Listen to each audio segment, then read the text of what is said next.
Assalamualaikum warahmatullahi wabarakatuh. Apa kabar semua? Semoga selalu sehat ya. 2 minggu kemarin kalian baru saja mengikuti penilaian tengah semester, baik yang tulis ataupun yang praktek.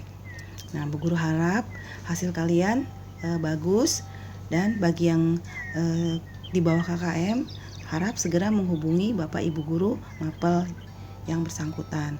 Jangan lupa dicek tugasnya apakah sudah komplit apa belum, karena itu semua akan mempengaruhi penilaian kalian pada mata pelajaran tersebut.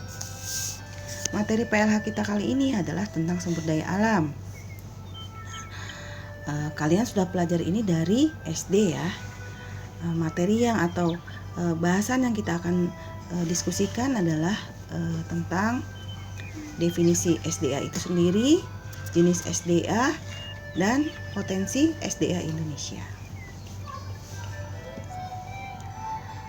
Sumber daya alam. Apa sih sumber daya alam itu? Sumber daya alam itu adalah segala sesuatu yang berasal dari alam dan dapat dimanfaatkan untuk kebutuhan hidup manusia, baik komponen biotik seperti hewan dan tumbuhan, ataupun komponen abiotik seperti minyak bumi, gas alam, dan berbagai jenis logam, mineral, dan tanah. Nah, coba sekarang perhatikan diri kalian. Dari tubuh kalian sendiri sampai dengan lingkungan kamar atau ruangan kalian. Itu semua tidak lepas dari sumber daya alam, baik yang biotik maupun abiotik. Dilihat dari sifatnya, jenis sumber daya alam itu ada dua. Ada yang dapat diperbaharui dan ada yang tidak dapat diperbaharui. Yang dapat diperbaharui itu artinya bisa dipakai berulang atau persediaannya melimpah tidak terbatas sehingga menjadi dapat diperbaharui sepanjang pemanfaatannya atau eksploitasinya tidak berlebihan. Contohnya sinar matahari, air, tanah, dan udara. Jenis kedua adalah sumber daya alam yang tidak dapat diperbaharui. Artinya pada saat kita memakainya maka langsung habis. Contohnya minyak bumi, bensin, terus batu bara, jenis-jenis logam, itu yang sekali habis.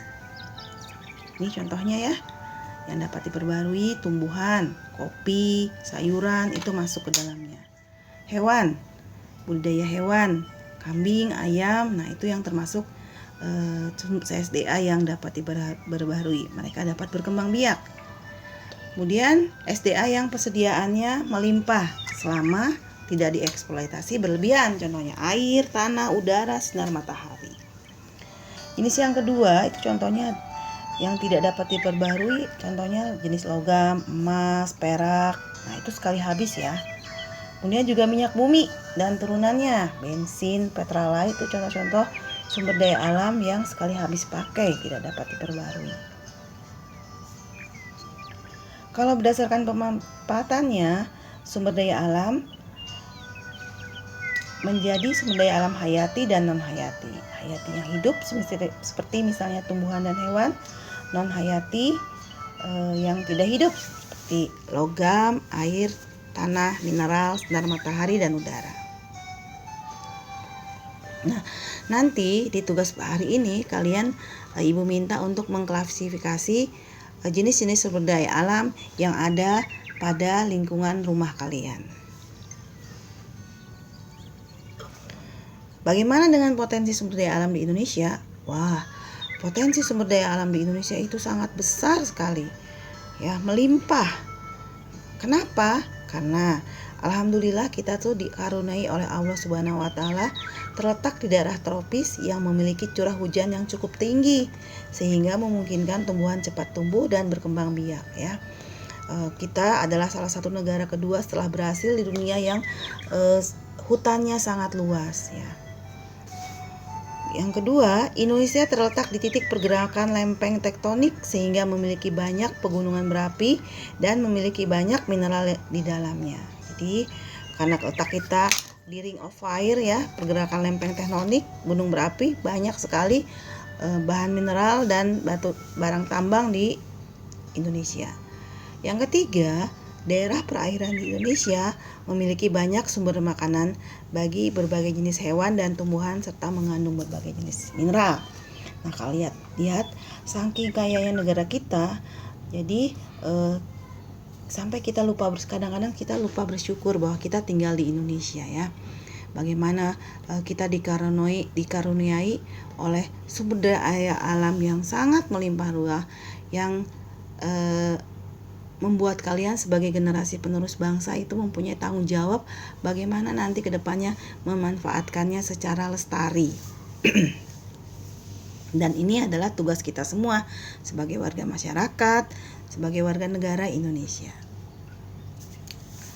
Nah, dengan masuknya kita ke potensi SDA Indonesia ini, maka berakhirlah sudah materi PLH kita kali ini. Ibu harap kalian perhatikan tugasnya dan dikumpulkan. Perhatikan baik-baik jadwal batas waktu pengumpulannya. Sekian materi kali ini. Terima kasih atas perhatiannya. Semoga selalu sehat. Jangan lupa protokol kesehatan karena kita masih berada di perang melawan COVID-19. Sekali lagi terima kasih. Salam sehat, salam hijau, salam peduli lingkungan. Bye.